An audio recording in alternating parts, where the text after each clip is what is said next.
I'm Justin Glaw, writer and journalist, and I've spent my career chronicling the violence, unrest, and chaos of American life. On this podcast, I'll discuss the events roiling this complex and troubling country and speak with some of the people trying to make sense of the madness that pervades our world. This is American Doom. Today I'm talking with Arturo Dominguez, who writes the Decolonized Journalism Substack and focuses on immigration, writing about it in a concise, straightforward, and no-holds-barred way that I think is indicative of what a lot of independent journalists are trying to do nowadays under the Trump administration and all of the chaos and madness that brings. And I'm excited to talk to Arturo because I think that his work and his writing are important in not just understanding and distilling some of the craziness, but in understanding it in a way that is adversarial to what the Trump administration is trying to do. Make sure you check us out on all social media, on American Doom on X, Blue Sky, Instagram, TikTok, YouTube, Apple and Spotify podcasts, and then also make sure you go over to American Doom on Substack. That's american-doom.com. Let's get started. Hey, Arturo, thanks so much for joining me today. I'm super excited to talk to you because you're one of the people who I think is doing some great work in explaining and distilling for people exactly what is going on with immigration in the United States and in the countries that the Trump administration is targeting regarding all of this. And I found your newsletter to be very helpful in sort of cutting through the noise of all of that. And so I just want to start off with kind of like, I guess it's the biggest thing in my mind, and it's the issue of militarization, not just at the southern border, but more broadly speaking, involving the military, or what looks to be Trump administration efforts to involve the military with immigration enforcement. And recently you wrote about the increase in CIA drones operating in Mexico. Can you help get us up to speed about what's happening here?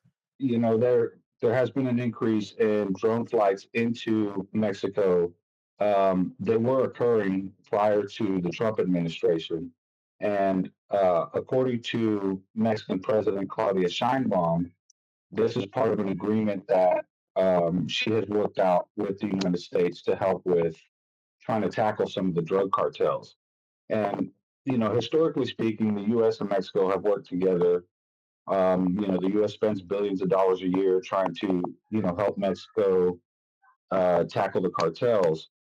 And, this new movement by the U.S. government, especially when you consider the DOD and who's running the DOD, Pete Hegseth, um, it starts to present some problems because I covered when Hegseth was at AFRICOM in Germany, and there was a little thing he said during a presser that a lot of people missed, and that was, he's seeking unilateral decision making for drone strikes on quote unquote terrorists. He wants to be able to make the call, not have to rely on reaching the president for each one of these like they did under Obama. And he also wants to give four-star generals this authority. And while I kind of understood what his argument is, to make it faster, streamline it, and all that, the issue I have is that, now they've designated the cartels as terrorist organizations. Who they deem to be a terrorist uh, can be a pretty dubious claim, right? And Right. if you give a guy like Pete Hegseth the authority to conduct drone strikes on suspected terrorists, and he has this really unhealthy obsession with the border. They could potentially be opening up a Pandora's box here that something we may not ever be able to come back from. Right. Yeah. So So yeah, there, the idea, I guess, is that by delegating cartels as foreign terrorist organizations, I mean, I don't know if they've actually said this outright or not, but the idea here is that then to use drones, armed drones, to potentially carry out strikes against cartels, like broadly speaking, cartels. Well, what does that mean? Like, I don't think that people really I think maybe people in their mind have a vision of like a cartel hangout or something, or like some sort of Right. camp or something like that, like they're an actual like military body or something. But like, explain what it could potentially look like technically if we are using US drone strikes on cartel organizations in Mexico or elsewhere. That seems like it could get really problematic really fast, right? Right, absolutely. When you consider that, okay, the term cartel is just what we use to identify gangs that are not in the US, right? Yeah, yeah. Because the same things they use to qualify a Mexican cartel could be applied to a lot of different groups here in the United States that That's what smuggle they yeah, drugs. they could just call them gangs here or something, right? That it's a Right, broad right. term. Right. So, a cartel is a fairly loosely run organization. Everybody has essentially like a gang. They have their orders, they have their turf they're going to protect, they have their routes they're going to protect for smuggling drugs and a lot of these things. And I know a lot of the cartels get credit for the coyotes that help migrants cross the border. Right, So this is one area where it could become a problem right away because a lot of the coyotes that work at the border aren't affiliated with any cartel. A lot of these guys they're basically a guide. Like, look, I know a path. For a few bucks, I'll lead the way, show you where you can cross. I'm not crossing with you. Good luck. Um, One of those guys could be designated a terrorist, a member of a cartel, and all of a sudden you're drone striking them at the border. And it could just be some old guy who thinks he's doing a humane thing by helping people cross through a safe part of the border. And then you have, a lot of kids, teenagers and stuff that run around and they think they're part of the cartel. They may look like they're part of the cartel. They may even have a cartel tattoo, even though they didn't get it the right way or, how you're supposed to in gangs and stuff. One of them teenagers could be targeted, you know, and we already know protocol with the United States is, when it comes to do a drone strike on, say, a terrorist in the Middle East, it's the terrorist and his family yeah. and, anybody around him. So here we go again, where you get into a situation that if you're trying to do drone strikes in Mexico, you're putting a lot of innocent people at risk. Now, that said, Claudia Scheinbaum has stated unequivocally that Mexico will protect its sovereignty, and they will only help the U.S. whenever it feels like it's help. They feel like it's going to help Mexico. Um, but as far as like special forces teams going into Mexico or stuff like that, Claudia Sheinbaum has said that that's not what she's interested in allowing. So right now, what it looks like is they're using drones for surveillance to help the Mm, Mexican military target cartels. right, And that's where we stand now. The issue is with just a tremendous amount of white nationalists in the Trump administration at the helm of some major, departments like the DoD and Homeland Security. You can see how over time it could easily spiral into right. something a lot more dangerous. So there's a lot of things to take into consideration um, with that, but with like I said earlier, with Hegseth's obsession with the border, there's no telling where he intends to go because logistically and militarily, the border is his priority. After DEI and after all the tackling woke stuff, the border is number one. So that to me, that's kind of scary because that's not normally a DoD problem. No, it isn't. And they've talked about, and I mean, they're already talking about the military bases where they're going to set up migrant camps. And I mean, I remember this from the first Trump administration. And look, places like Fort Bliss and El Paso have historically always been used when there's overflow requirements, if there's a surge of migrants and things like that. But in the first Trump administration was where we first really sort of saw like the purposeful placement of people on military facilities. And I think that like that was just a precursor to the increased militarization in terms of immigration enforcement that we're going to see under the second Trump administration. So like I guess what in your mind does that look like here? I think you're right to point out that Mexico's president Claudia Sheinbaum. I mean, I think she has been pretty vocal about saying like you are not going to mess with Mexican sovereignty. We are not going to put up with boots on the ground, as it were, in Mexico, mass arrest, things like that. But clearly, this is something that the Trump administration wants to do. At the very least, want this show of force, right? So what does an increased militarization of the border look like, considering how much it's been militarized just in the past 10 years under the last two presidents, three presidents that we've had? Yeah, so the militarization of the border is something that's been going on for quite a while. You know, we Reagan sent troops down there in the so-called war on drugs, and pretty much every president since has.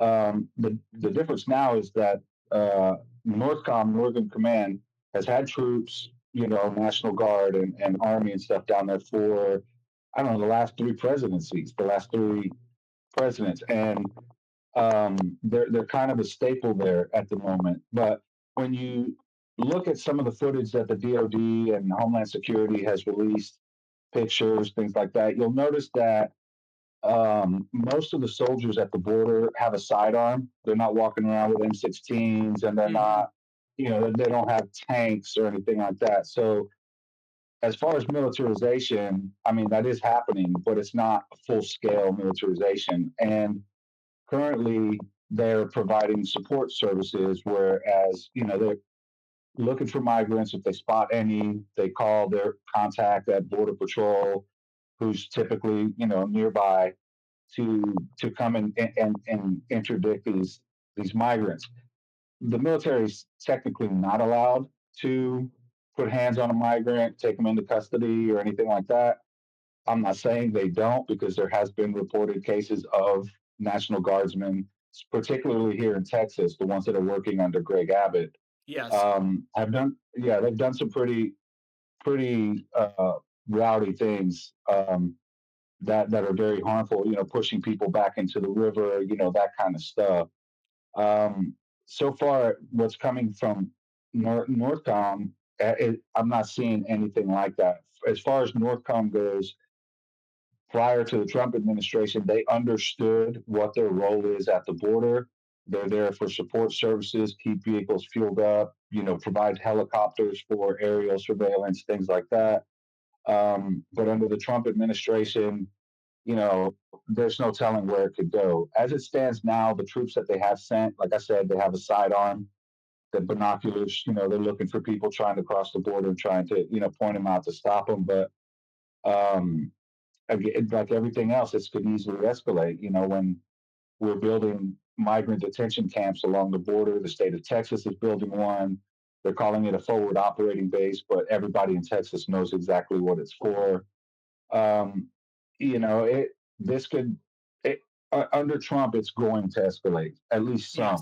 some, because Well, and in fact, you know, I think that's what some of these executive orders are aimed towards, right? Like the executive order right, designating cartels as foreign terrorist organizations opens up an entirely separate set of possibilities for the militarization of immigration enforcement, right? There was another executive order about a public health emergency at the southern border, basically saying like, "Oh, migrants are bringing a ton of diseases here, so we are issuing a public health emergency," which under I guess certain rules and laws of executive privilege allows them to do different things that they otherwise couldn't do. So like everything is pointing towards granting more authority. So while these National Guardsmen and other members of the military, you're right, they are just sort of sitting around with binoculars, and when they see somebody calling up border patrol or something, but that could change very quickly. And I think there's also a world in which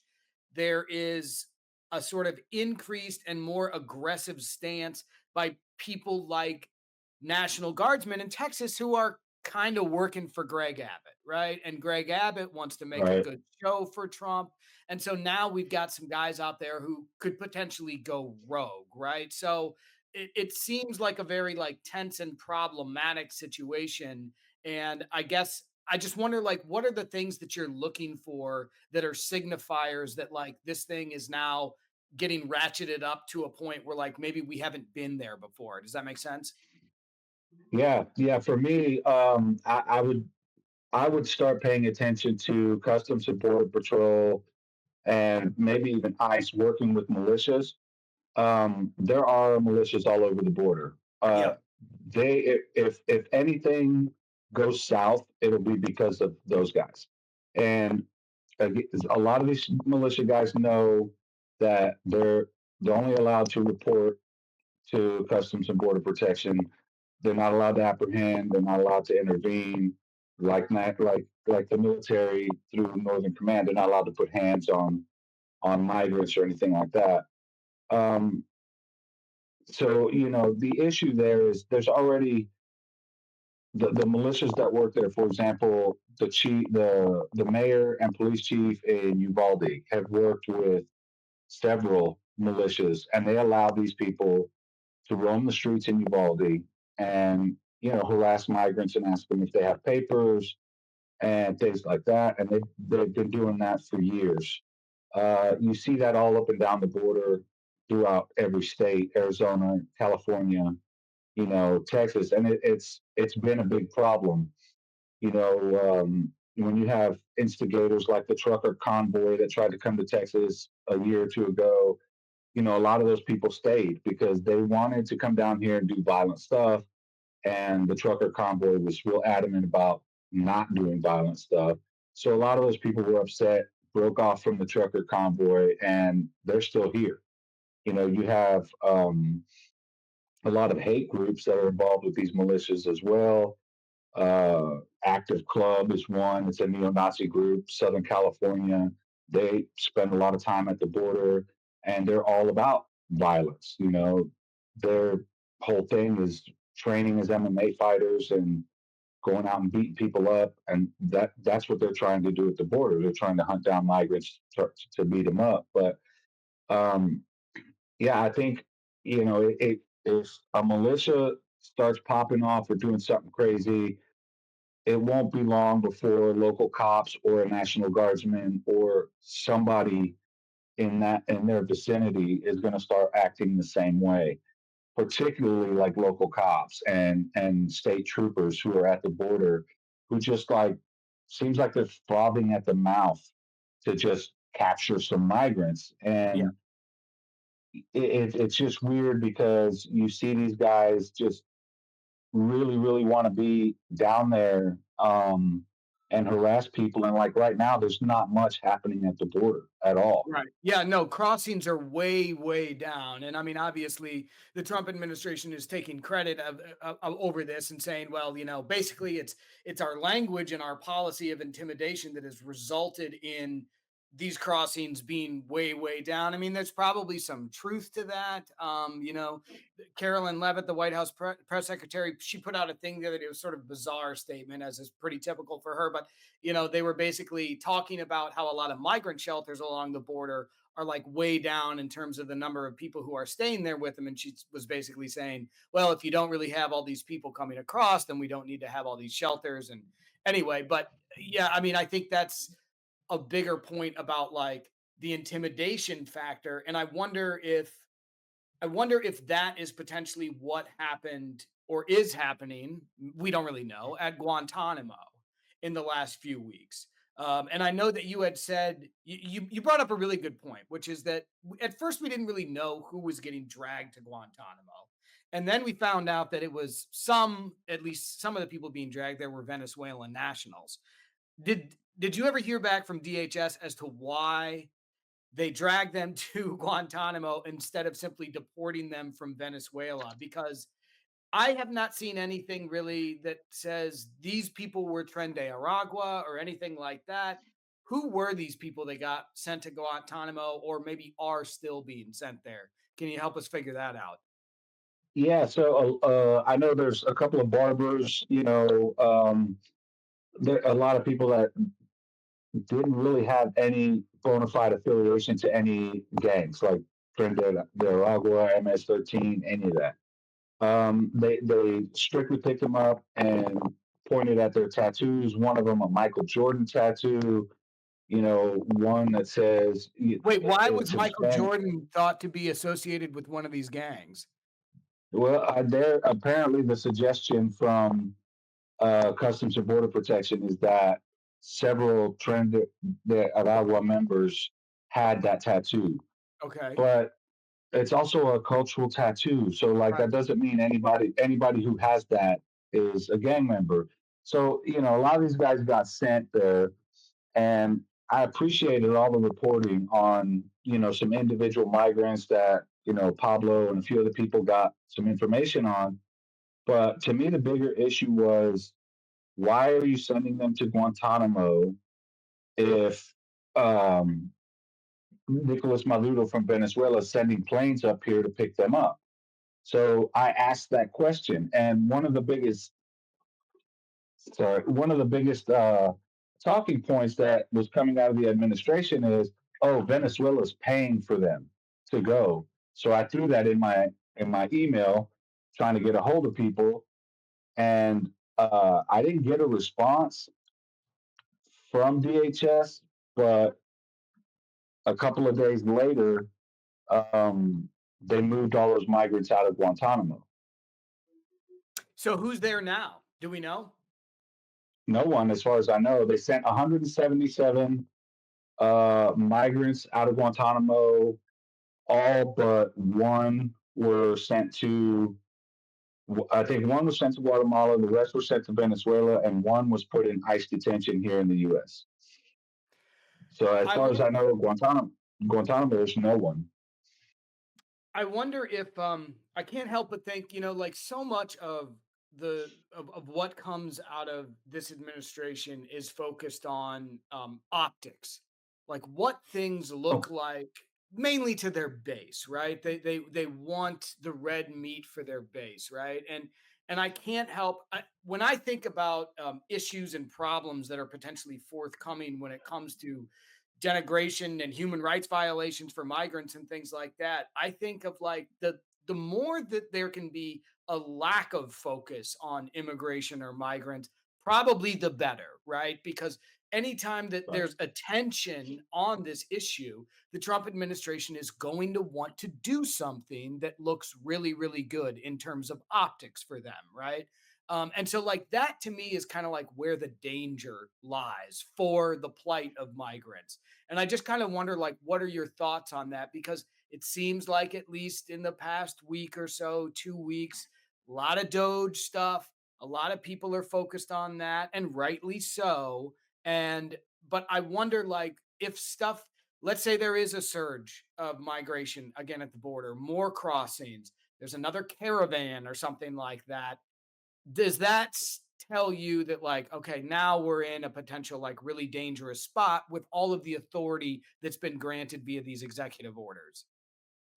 Yeah, if another migrant surge were to occur, um, I think it would be extremely bad. The family detentions and family separations we saw under the last Trump administration would probably be twice as bad. I think that for migrants, they may not know this, but Mexico stopping them at their southern border and the border with Guatemala is one the biggest reason why we have such low numbers at our border.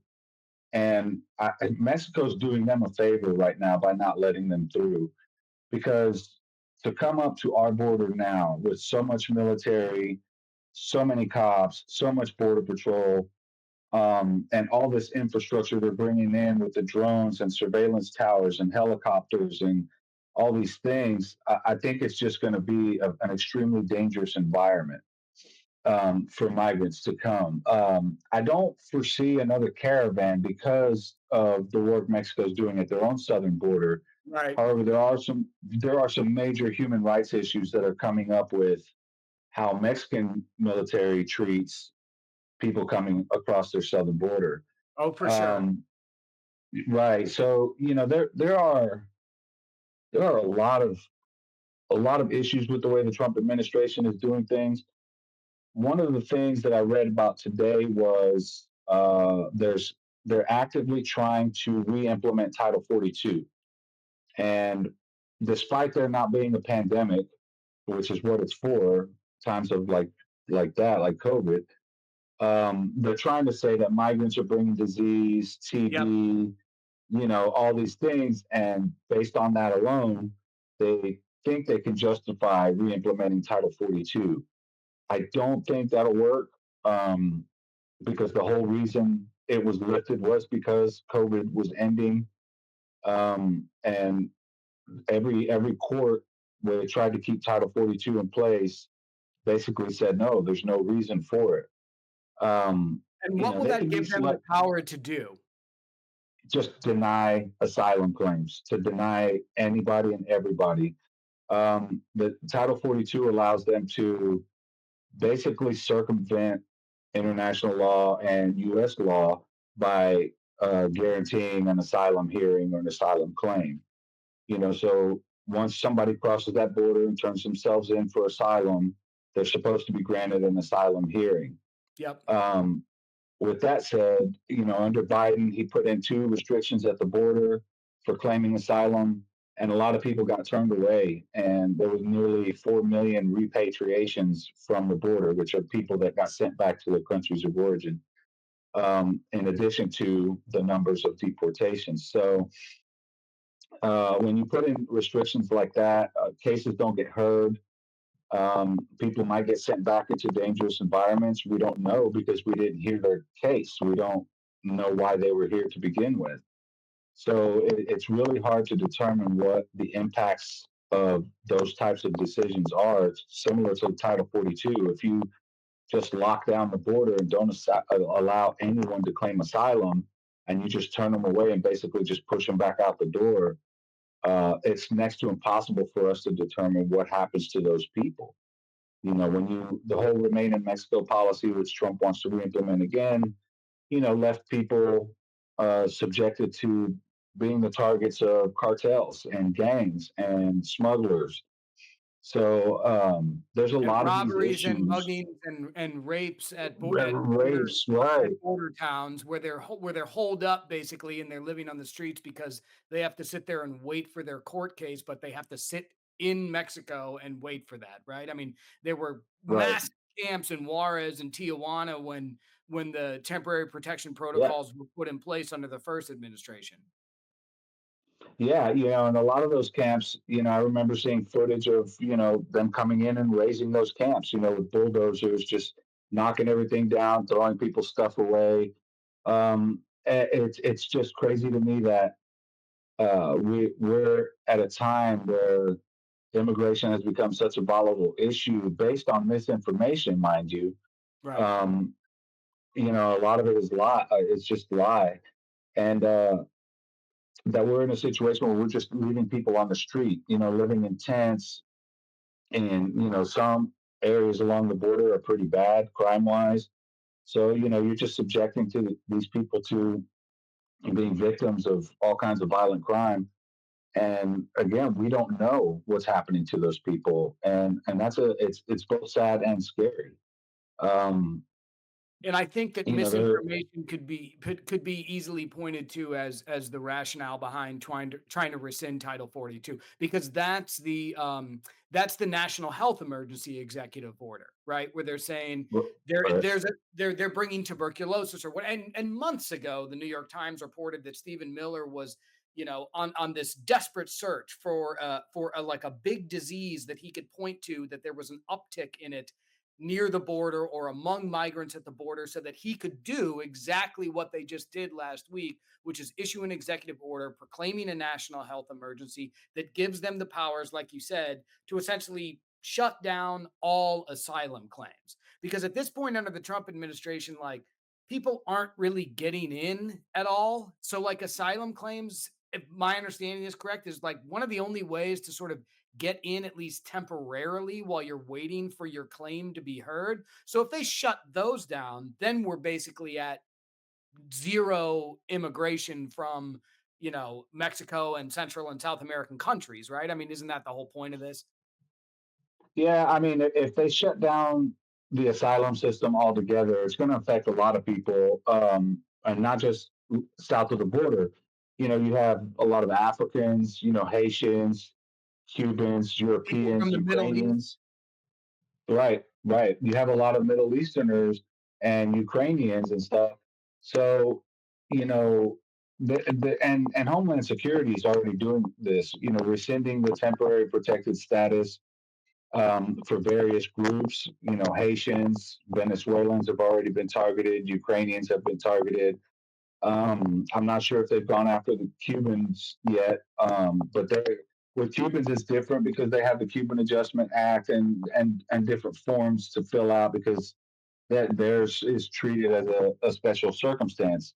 I'm Yeah, Cuban, by the for way, whatever reason, so yeah, I know you're Cuban. And for whatever reason, like Cuban, it's politically expedient for the Republican Party to continue to a certain extent allowing Cubans to come here because it allows them to say like they're still fighting communism or something, right? But everybody else, right. Haitians, Venezuelans, Ecuadorians, like they're not granted that sort of same leeway, I guess, right?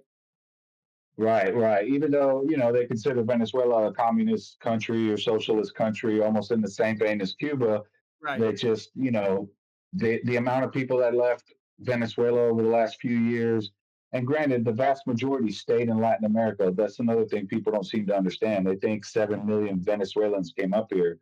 They didn't. It was about a million. The other 6 million stayed in Latin America, in Colombia and Honduras and Guatemala and things like that. So um, that's part of the whole information misinformation train that they're running. And I listened to your last episode with Stephen Monticelli, which he's here in Texas, and I admire his work. He calls things what they are. And when y'all were talking about fascism, that's what this misinformation is, right? This is all part of that. And you know, uh, you have all of the propaganda coming from the Department of Homeland Security, the photos, the videos, the look at Christine, look at me, I'm with ICE doing a raid in New York City, and all that stuff. That's all propaganda. That's all part of the same thing, and it all helps drive the misinformation. So, when they were moving people into Guantanamo, they're like, look at these violent gang members, and then a lot of people started finding out these guys weren't that at all, Right. and they were hardworking. Another guy got swept up in the whole gang member thing who had been living in the US, owned a home for 13 years, owned a business, and he was undocumented, non citizen. And they deported him, left his family high and dry. And there's no telling what's going to happen to his business and his house and all these things that he's been paying for the last over a decade. Right. Yeah, but it's So, easier yeah, it's easier for them to sell it by portraying the people that they're targeting as, like you noted the other day, non-citizen, right? It's a great word to sort of just erase the contributions that somebody like an undocumented immigrant makes in their community. So, call them non-citizen. Oh, they're all gang members or something. It's an easy way to ignore the fact that like the vast majority of all immigrants, including undocumented immigrants, are just working people who are living in their communities and trying to make the best life that they can, right? I mean, yeah. that's the reality. Right. And when you really consider the whole like I always have problems with the term undocumented because and it's nothing against you. I say this to everybody all the time because if a migrant crosses the border between ports of entry and turns themselves in for asylum, that's a legal process, right? So they turn themselves into Customs and Border Patrol. Now they're in the system. They have a pending case, so they're technically documented. They're on Right. paper. There's documents Border involved there. Right, right, and the federal government knows where they are. Some of them, if you get temporary protected status, it gives you the opportunity to work. So you're working, you're paying your taxes, you're doing your thing. And I try to use non-citizen as much as possible, but um, because it just I feel like undocumented leaves the far right a little too much room to turn undocumented into illegal. Illegal. And Right. right, and the vast majority of migrants here aren't illegal. If they're in the system awaiting a hearing, an asylum hearing, then obviously they're here legally. And it's It not, by isn't the until way, it's they not their fault that the system is so bad as it is, right? There's right, 3.7 million cases in waiting to be heard in the immigration court system. And like a lot of things that the Trump administration does, what do they do to alleviate that problem? They fire a bunch of immigration court judges. So like now the right, backlog potentially going to get even worse unless they're just going to automatically replace them with like more extreme people. But like I haven't seen any of that. It seems like a lot of the Doge stuff, they just fired a bunch of immigration court judges, don't really necessarily have a plan to replace them. So now that backlog, right, that system is now even worse than it was before. So, Arturo, thank you so much for joining me today. Can you tell everybody where they can find your work and what you're working on right now? well, I'm on Substack and I'm on all social media under the same username at Extreme Arturo. And currently I'm working on a piece that I'm debating whether to send it over to Unicorn Ride or just publish it in my newsletter. I'm just going down the list of white nationalists in Trump's cabinet, Mm, um, because I normally don't cover the DoD, but I have to now because the DoD is so focused on immigration. right. And I track hate groups too, but these people in the Trump administration are who hate groups are going to be getting their cues from. So it's Yeah. important for us to know who's doing what and why they're doing it and things like that. So yeah, across social media it's at Extreme Arturo, one word, and yeah, I'm on Substack and YouTube, Medium. I'm all over the place. Awesome. All right. You're doing great work. We'll talk again soon. All right, man. Thanks for having me. Thanks a lot. Thank you for listening to American Doom. This podcast is just a part of my work as a writer and journalist. To keep up, or at least to try to, because chaos and speed are the two primary drivers of my work, you can subscribe to my newsletter on Substack. Just search for American Doom there, and you'll find the investigations and stories that I cover. Coming up on my newsletter are more dives into election deniers working as local election officials across the country. This is work I've been doing mostly by myself for the last 4 years, and it's not possible without your support. American Doom is the only place that you'll find reporting on local election denier officials. So if you support this effort to protect against threats to democracy, please subscribe to my newsletter, American Doom, on Substack. Thank you.